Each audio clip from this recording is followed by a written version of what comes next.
for today's video, I'm going to introduce myself. My name is Patrick Jan Morales at ako ay nakatira sa Purok Size, Puting Bato, Caguadbaran City, Agusan del Norte, at ako ay 15 taong gulang. At ako ay grade 11 student sa Puting Bato National High School. At ang mga hilig ko naman sa buhay ay ang paglalaro ng basketball kahit hindi naman ako marunong. 2,000 years later. Paano kung magmahal ka ng isang taong bawal mahalin sapagkat siya'y nakalaan na para sa iba? Tatanggapin mo ba siya na mawala para hindi magkasala? O handa kang magkasala, wag lamang siyang mawala?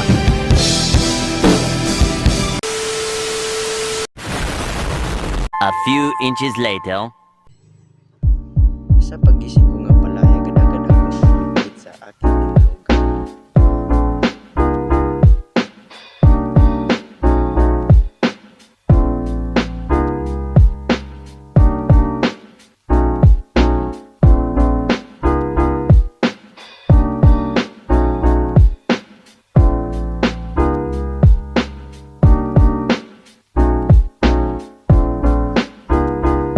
Pagkatapos